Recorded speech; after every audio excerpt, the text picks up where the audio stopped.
They say the heart doesn't break all at once. It splinters piece by jagged piece until you're breathing in the dust of what you thought was your life. Have you ever stood in a room you designed, surrounded by the walls you chose and the furniture you paid for, only to realize you're a ghost in your own home? My name is Harrison, and for 7 years I believed I was the architect of a beautiful life. I built gardens for a living, creating sanctuaries out of dirt and stone, believing that if you nurtured something long enough, it would bloom with loyalty. I was wrong. I wasn't an architect.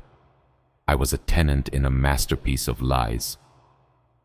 Have you ever looked at the person sleeping next to you, the person whose hand you held through every storm, and realized they were the one calling down the rain? Before we dive into the wreckage of how my wife Lydia tried to erase me, I want to ask, where are you listening from today? Drop your city in the comments. And if you believe that no matter how deep a lie is buried, the truth eventually finds its way to the surface, hit that subscribe button. You're going to want to hear every second of how this glass house finally shattered. Lydia was everything I wasn't. While I was comfortable with soil under my fingernails and the quiet patience of landscape architecture, she was a high-octane force in the Seattle real estate market. She knew how to sell a dream. She had this way of tilting her head and smiling that made people feel like they were the only person in the world. I fell for it. God, I fell for it so hard. We lived in a stunning modern home I designed in the hills overlooking the Sound. It was all glass steel and cedar, open airy and supposedly transparent. That was the irony. In a house made of glass, I didn't see a thing. Our life looked like a curated Pinterest board, the Sunday brunches, the expensive wine, the polished hardwood floors that reflected a perfect couple. But perfection is often just a very good coat of paint over dry rot.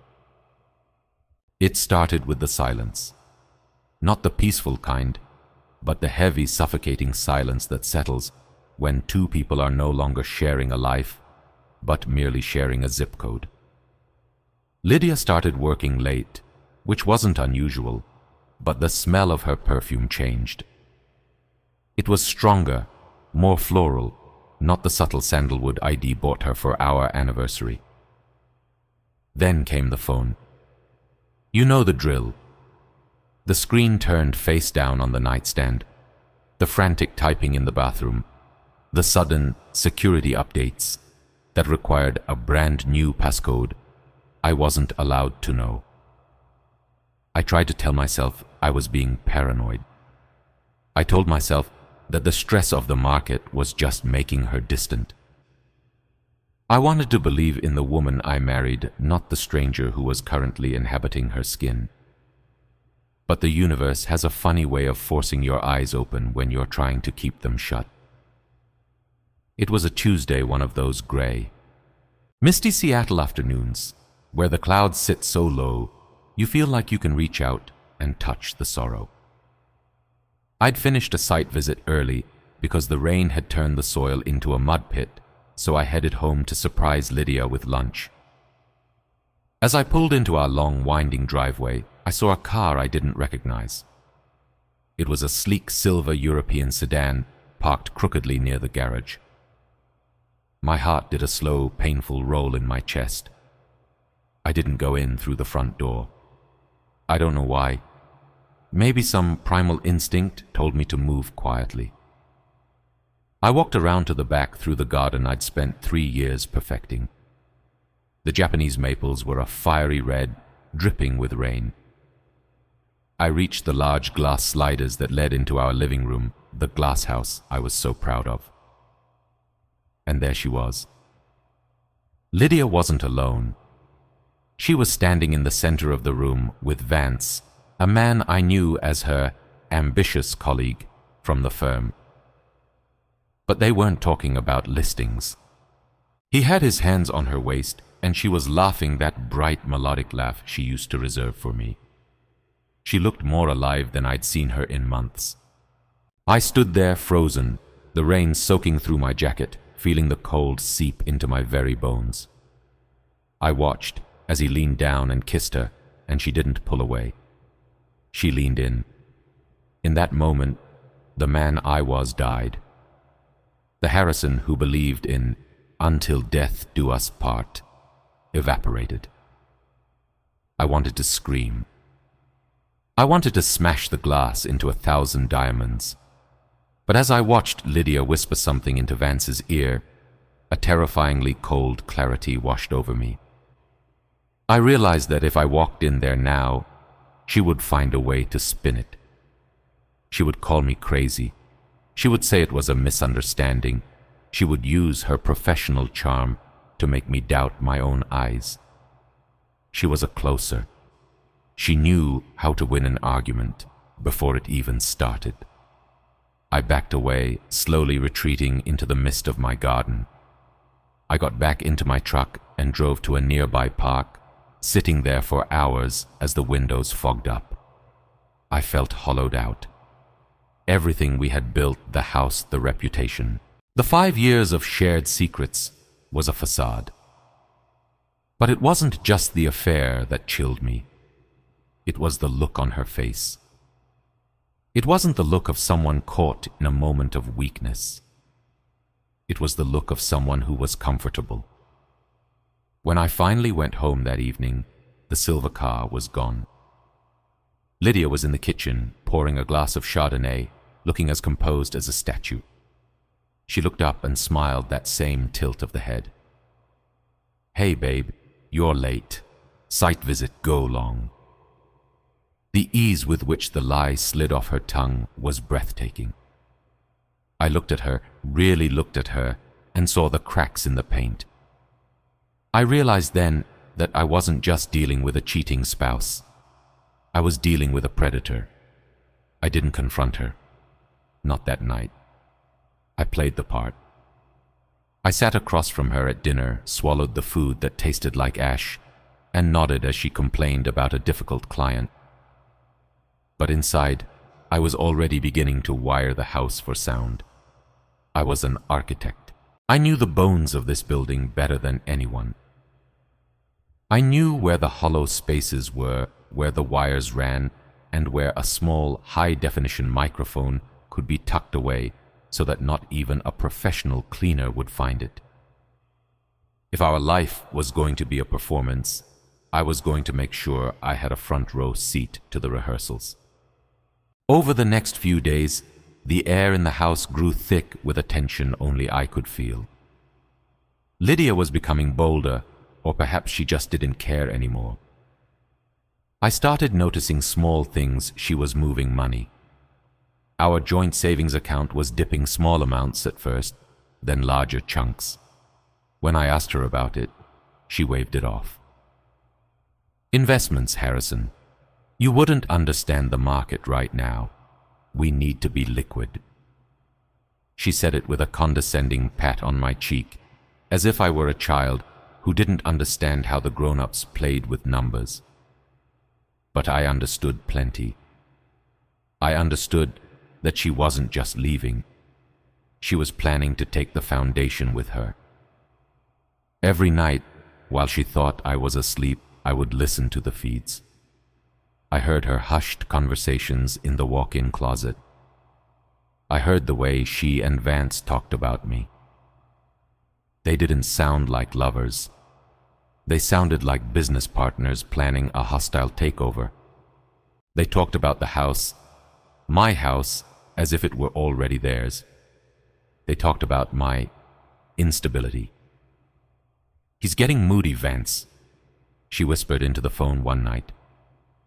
I was lying in the dark, my heart hammering against my ribs, listening to her voice through the earpiece. "I'm telling the neighbors he's been drinking again. If he snaps, it only makes our case stronger. I just need him to react.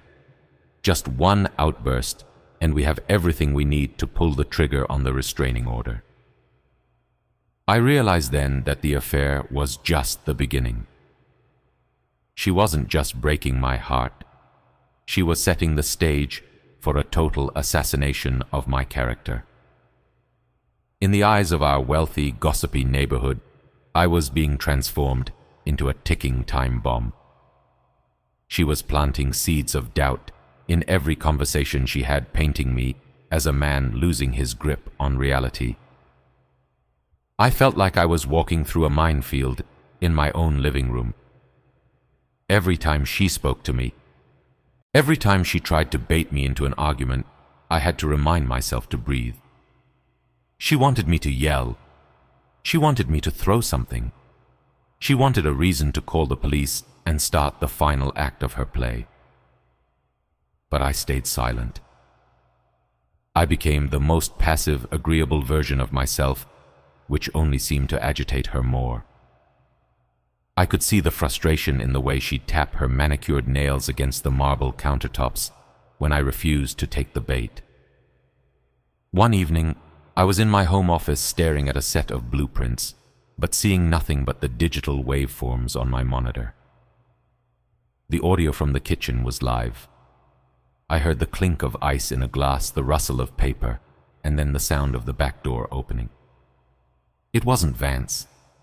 It was our neighbor, a woman named Sarah, who lived 3 houses down and had a penchant for being the town crier. "Oh, Sarah, I'm so glad you stopped by." Lydia's voice came through, dripping with faux exhaustion. I'm exhausted." Harrison is in one of his moods again. He's been locked in that office for hours. I'm honestly starting to feel unsafe. He gets this look in his eyes, like he's just not there. I leaned back in my chair, closing my eyes. The sheer audacity of it was almost impressive. She was building a cage out of thin air, and I was sitting right in the middle of it. I realized that if I didn't act soon, the cage would be locked from the outside. I needed something more than just audio of her lying to a neighbor.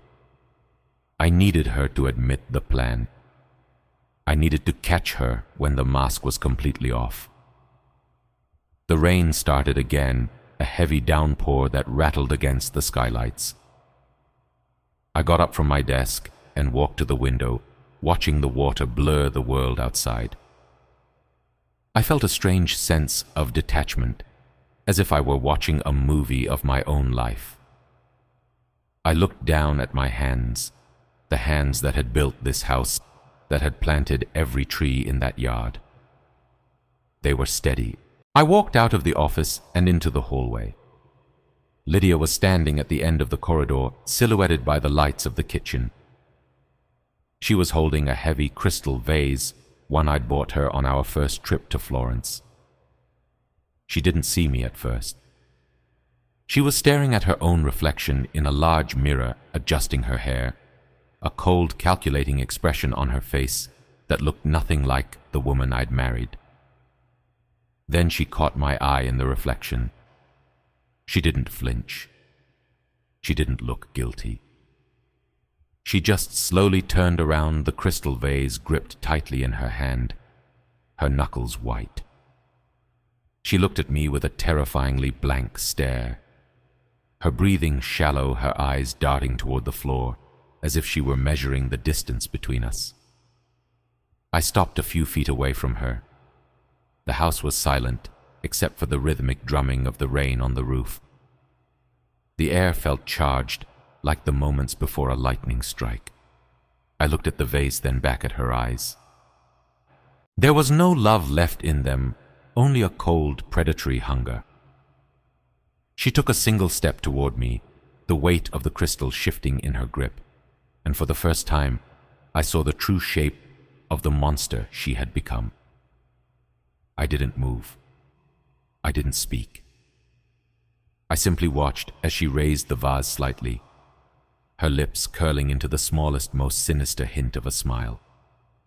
The heavy silence of the hallway felt like a physical weight pressing against my chest as I stared at the woman I once called my home. Lydia didn't strike. She just hovered there, her body coiled like a spring, testing the atmospheric pressure of the room. I could see the gears turning behind her eyes, calculating the exact velocity needed to make a tragedy look like self-defense. It was a bizarre, slow-motion standoff where the only weapon I held was my own stillness. I refused to give her the flicker of fear she was fishing for. Instead, I let my gaze drop to the Florentine crystal, watching the way the dim light refracted through the glass, casting jagged diamond-shaped shadows across the floorboards I had polished 1,000 times. Eventually, she exhaled a sharp, rattling sound and set the vase down on the console table with a thud that echoed through the hollow architecture of our lives. "You're creeping me out, Harrison," she spat, her voice shedding its melodic charm for something jagged and raw. "Just standing there like a statue. It's not normal. People are starting to notice, you know." She brushed past me, her shoulder, catching mine with a deliberate force meant to provoke, but I simply pivoted, watching her shadow stretch down the corridor as she retreated toward the master suite. The following morning, the Seattle sky remained a bruised purple, leaking a persistent icy drizzle that blurred the lines between the Puget Sound and the horizon. I didn't go to my office. I spent the early hours in the crawl space beneath the living room, my fingers numb as I adjusted the receiver for the smart home hub I had repurposed. My background in landscape architecture meant I understood the flow of a space, not just the aesthetic, but the hidden veins of a house. I tapped into the electrical conduits, ensuring that the voice-activated sensors were primed to pick up even a whisper from the kitchen island to the far corner of the balcony. Every click of my tools felt like I was burying a piece of my old self, planting digital seeds that would eventually grow into her undoing. By midday, Lydia was back in her professional slayer mode. I watched from the garden shed as Vance's silver sedan glided up the driveway. He didn't park in the garage this time. He parked right out front, an arrogant display of ownership. They thought I was out at a site in Bellevue. Through my tablet, I watched the interior feed the grainy black and white images, capturing a scene that no husband should ever have to witness. They weren't just sharing a drink. They were spread out over my mahogany dining table, surrounded by legal folders and a printout of my recent bank statements. "He's tapped out of the joint account," Vance said, his voice crackling through my earbuds. He sounded bored, as if he were discussing a mediocre property listing. "If we're going to squeeze him for the equity in this place, we need a catalyst. The unstable husband narrative only carries us so far in court without a police report." Lydia leaned back, swirling a glass of dark red wine that looked like a bloodstain against her pale skin. "The police report is coming, Vance. Don't be so impatient. I've already told Sarah and the PTA mums that he's been erratic. I even accidentally showed the neighbor a mistake I made with a makeup kit last week. The ground is soft. I just need him to break. But he's being difficult. He's being quiet. It's like he's vanished inside himself." "Then push harder," Vance replied, reaching across the table to squeeze her hand.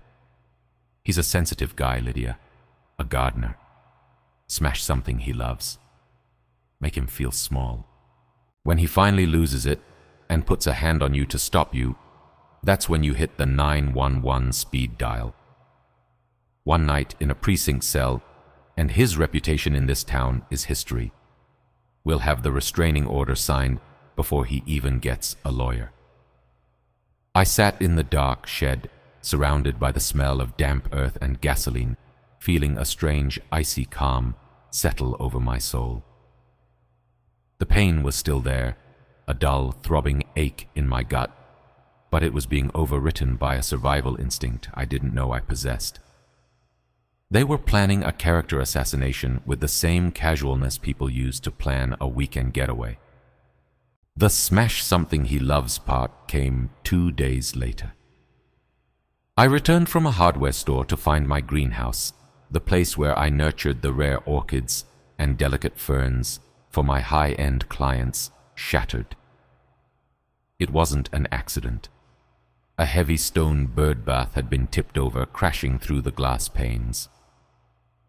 My prize-winning lady slipper orchids plants I had spent years tending to were crushed into the mud, their petals torn like discarded silk.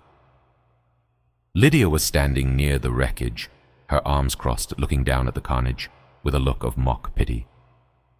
"Oh, Harrison, I am so sorry. The wind must have caught the door, and the bird bath just fell. It's such a shame. You spend so much time out here. Maybe it's a sign you should focus more on your family and less on your hobbies." I looked at the ruins of my work, the shattered glass glinting like ice in the dirt. I could feel the heat rising in my neck, the scream building in my throat. My hands clenched into fists at my sides. This was it. This was the moment she wanted. She was watching me, her eyes wide and expectant, her phone already clutched in her pocket, waiting for me to roar, to shove her, to give her the outburst she needed. I took a deep breath, the scent of crushed greenery filling my lungs. I looked at her, really looked at the hollow, beautiful shell of the woman I had adored, and I smiled. It wasn't a happy smile. It was the smile of a man who had already seen the end of the movie. "It's just glass, Lydia." I said, my voice steady and terrifyingly quiet. "Glass can be replaced, but some things, once they're broken, stay broken forever." Her touch was feather-light, almost mocking, as her manicured fingernail traced a slow, deliberate line across the top of the leather chair. I didn't flinch. I didn't even blink. I just watched the final embers of the Seattle sunset bleed into the gray water of the Sound, knowing that this was the last time we would ever sit in this room as husband and wife. The air felt thick, charged with the kind of static electricity that precedes a massive electrical storm. Lydia leaned down, her breath hot against my neck, and whispered, "You look so lonely, Harrison. It's pathetic, really. You're sitting in a palace you built for a woman who doesn't even want to breathe the same oxygen as you anymore." I finally turned my head, meeting her gaze. Her eyes were wide, glittering with a manic sort of anticipation. She was looking for a reaction, a shout, a shove, anything she could use as the opening line for her final act. When I remained silent, she let out a jagged, frustrated laugh and walked toward the kitchen. I heard the clink of glass, but it wasn't the sound of a drink being poured.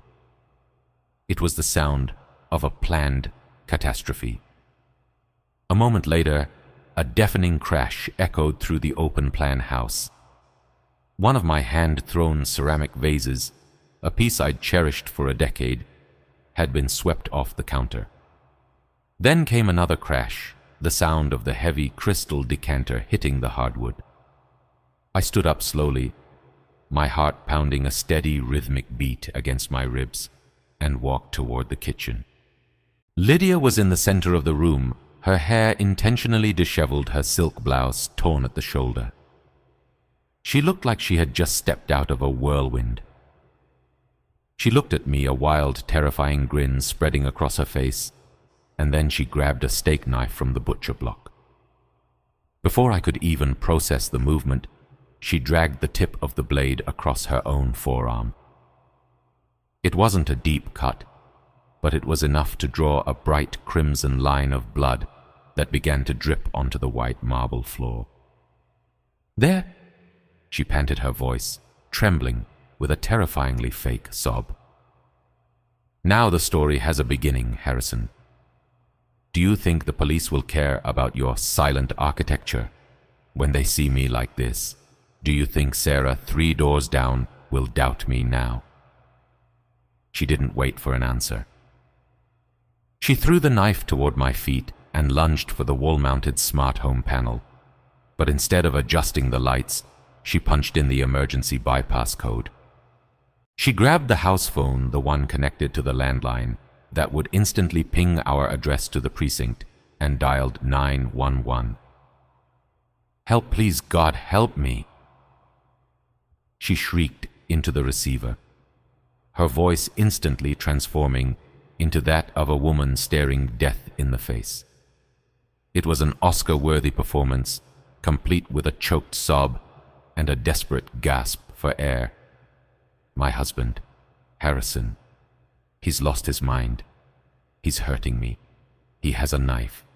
Please get here before he—" She cut herself off with a blood-curdling scream and dropped the phone, letting it dangle by the cord, swinging like a pendulum against the wall.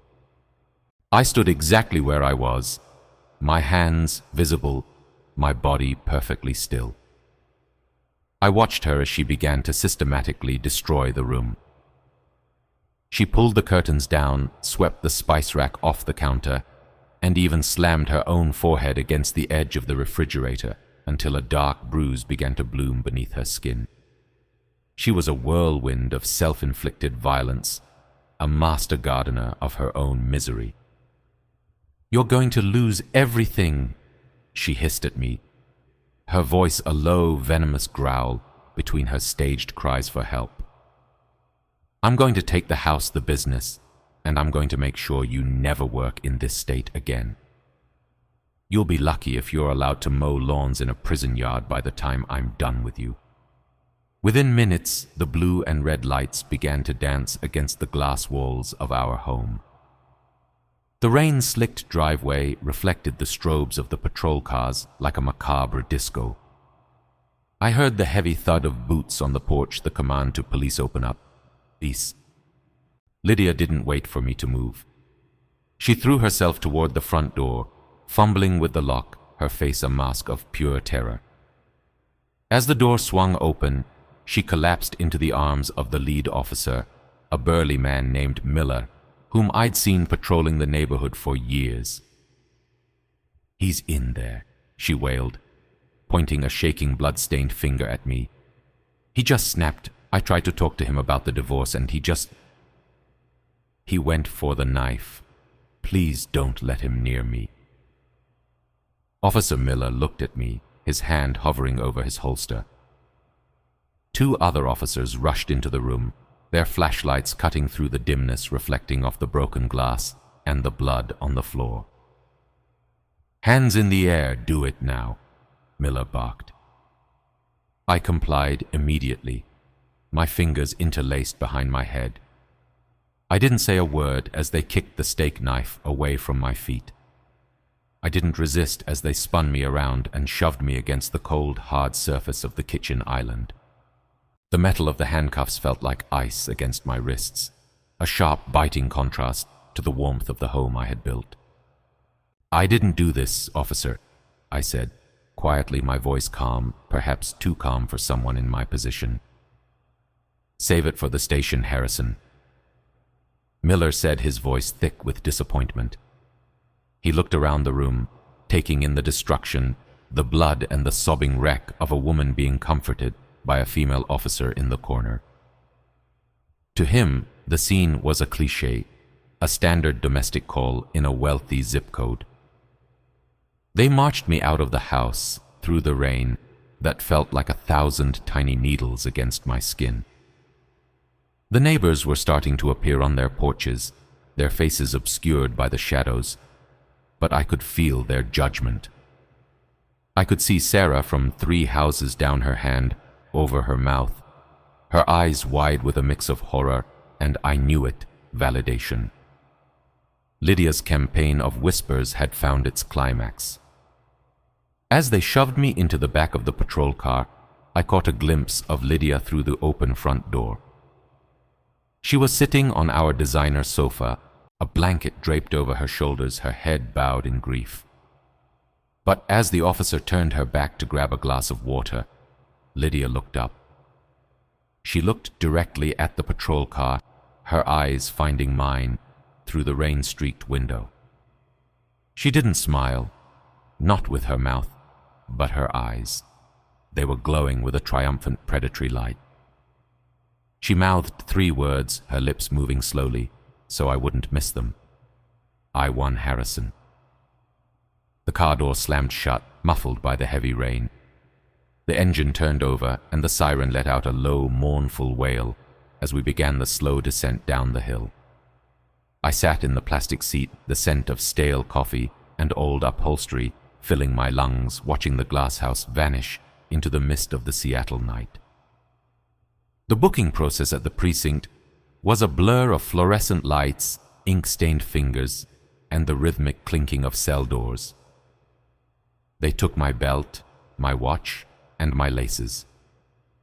I was processed as a domestic aggressor, a label that felt like a brand on my skin. I sat in a small, windowless holding cell, the grey concrete walls closing in on me, listening to the distant shouting of other inmates and the hum of the ventilation system. I didn't call a lawyer right away. I didn't call a friend. I just sat on the narrow metal bench and waited for the morning light to hit the high-barred window. My mind was back in the house, navigating the digital corridors I had mapped out. I thought about the smart home hub, tucked away in the hollow of the wall, its tiny green light blinking in the darkness, silently holding the truth in its memory.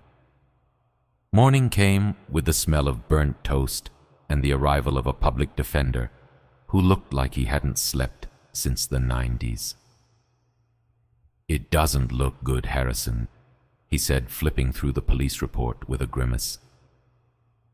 "Physical injuries, a 911 call with a scream, a weapon on the floor. And 3 neighbors willing to testify about your erratic behavior over the last month. The prosecution is looking to make an example out of you." I looked at the lawyer, a man who saw me as just another file on a desk, and I felt a surge of cold, hard certainty. "I need you to contact my personal attorney, Elias Thorne," I said, my voice steady, "and I need you to tell him that the Seattle Storm project is ready for review. He'll know exactly what that means." The lawyer frowned, scribbling the name down.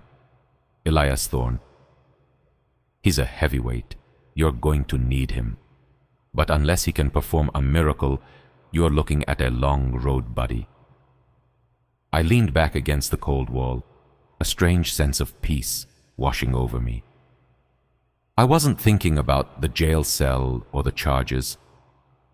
I was thinking about Lydia, probably at that very moment, sitting in our kitchen sipping coffee with Vance, planning how they would spend the insurance money and the equity from the house.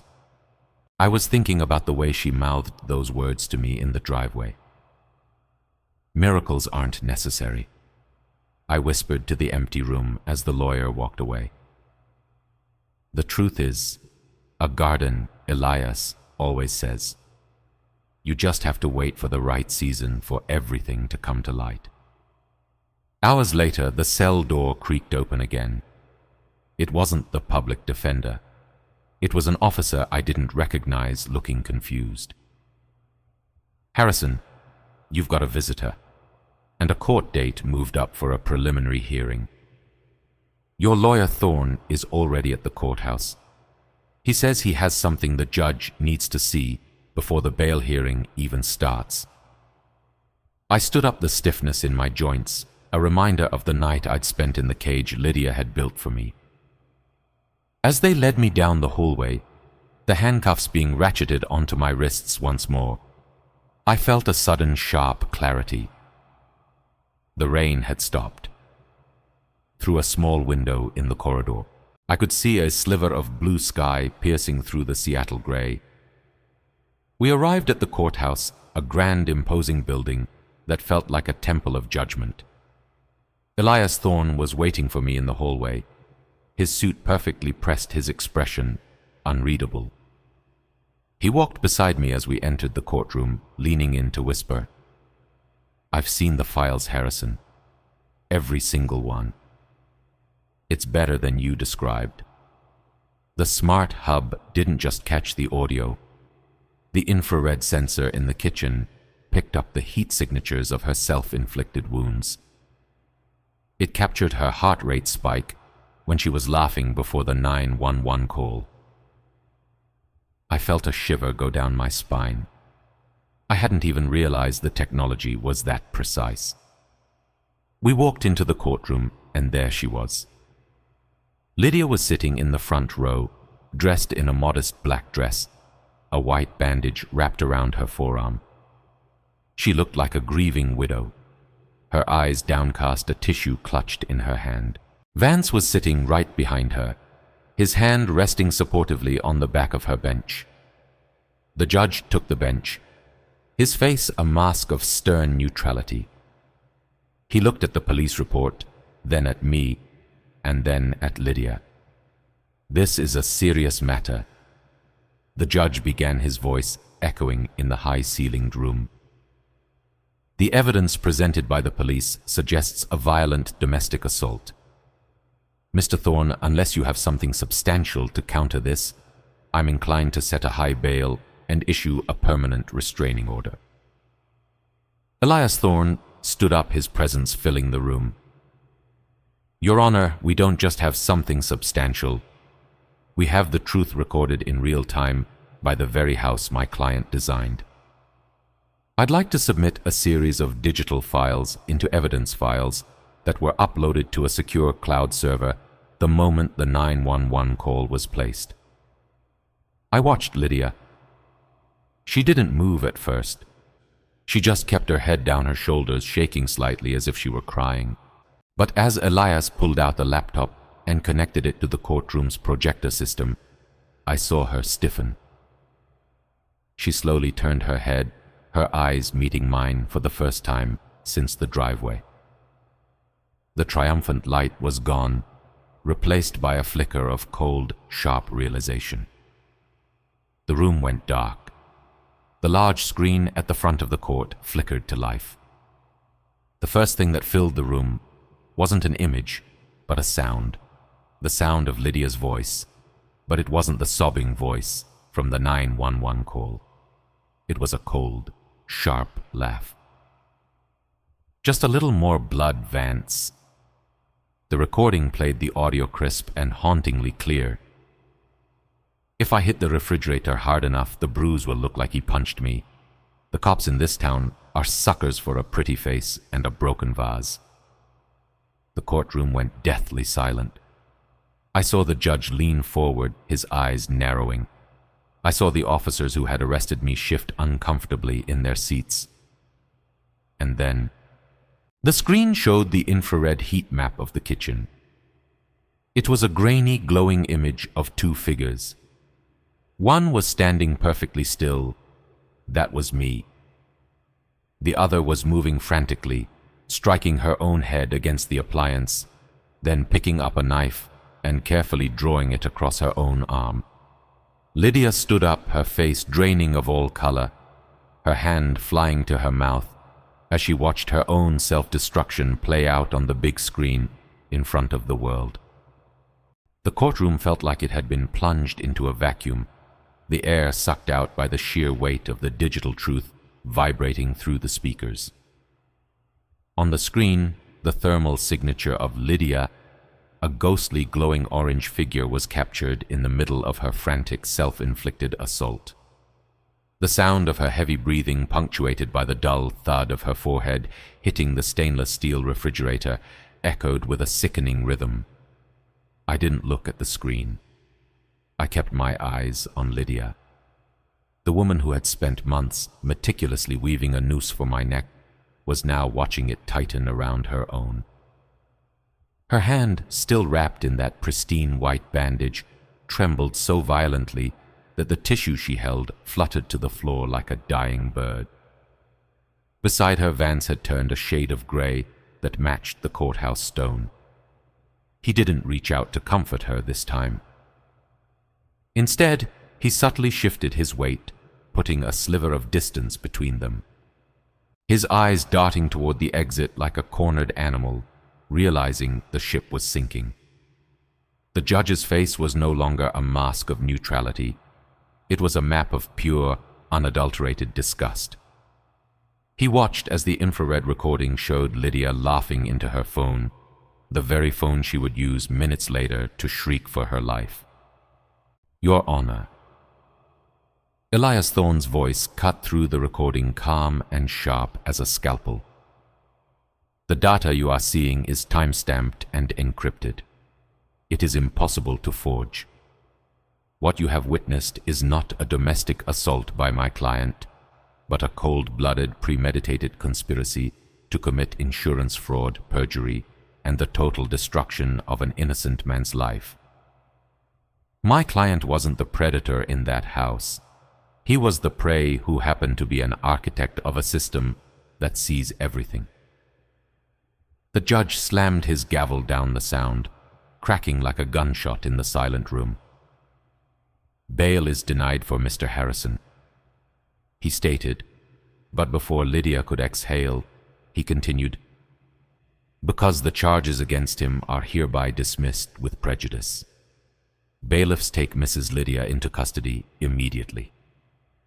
I am referring this matter to the district attorney for a full investigation into perjury, filing a false police report, and felony fraud." The irony was delicious and devastating. The very officers who had marched me out of my home in handcuffs now stepped toward Lydia. She didn't scream this time. There was no Oscar-winning performance left in her. She simply collapsed back onto the bench, her mouth hanging open, a hollow shell of the woman who had mouthed, "I won," to me just 12 hours ago. As the metal cuffs clicked shut over her bandaged arm, she looked at me, not with hatred, but with a terrifying, empty realization that the glass house had finally, completely shattered. I walked out of that courtroom a free man, but the freedom felt heavy. I stood on the courthouse steps, the cool Seattle air hitting my face, watching the clouds finally break to reveal a pale, watery sun. My reputation was in tatters. My business accounts were frozen, and the woman I had loved was headed to a cell. But as I took that first real breath of air that didn't taste like a precinct holding cell, I felt a strange, quiet empowerment. I had survived. To those of you who have been following this journey with me, I have to ask, do you think I was too cold? Some might say I should have stopped her before she hurt herself, that I should have walked away the moment I saw that silver sedan. But in a world where a man's word is often buried under a well-crafted lie, did I have any other choice? Would you have stayed silent to save yourself? Or would you have let the fire burn just to make sure the truth was visible from space? Let me know in the comments if you think the punishment fits the crime, or if Lydia was just a product of a society that rewards the best performer. The aftermath was a slow, painful reconstruction. It took months for the local news to run the retraction months, for the neighbors like Sarah to stop looking away when I drove past. Vance disappeared into the shadows of the real estate world, his career incinerated by the association, though he was never officially charged. Lydia, however, faced the full force of a legal system that doesn't take kindly to being used as a weapon. She lost her license, her assets, and eventually her freedom for a stint in state prison. I returned to the glass house one last time before putting it on the market. It was empty now, the echoes of our shared life replaced by the hollow whistle of the wind through the eaves. I walked into the kitchen, looking at the spot where the marble was still stained from her staged tragedy. I didn't feel anger anymore. I just felt a profound sense of closure. You see, a garden needs a winter to clear out the rot before anything new can grow. I had endured my winter. I stood in the center of the living room, the one I had designed to be transparent, and realized that transparency isn't about the walls you build. It's about the truth you live. I reached into my pocket and pulled out the small, green-lighted hub, the silent witness that had saved my life. I unplugged it, the tiny light flickering out for the last time. The house was quiet. No more whispers in the closet. No more staged crashes. No more lies disguised as Chardonnay-fueled conversations. I walked out the front door and locked it behind me, the heavy thud of the bolt sounding like the final period at the end of a long, dark sentence. I didn't look back at the glass reflections. I walked down the driveway through the maple trees that were finally starting to bud with new life, and stepped into a world that was no longer a script I had to follow. Thank you for being here with me through the darkest chapters of my life. If this story taught you anything about the power of the truth or the importance of standing your ground, when the world tries to bury you, please share it. Subscribe to join our community of survivors and storytellers. Because in the end, the truth doesn't need a masterpiece. It just needs to be heard. I'm Harrison, and I'm finally home. I climbed into my truck, adjusted the rearview mirror to see the road ahead, and put the vehicle in gear, feeling the engine hum with a promise of a destination I was finally choosing for myself.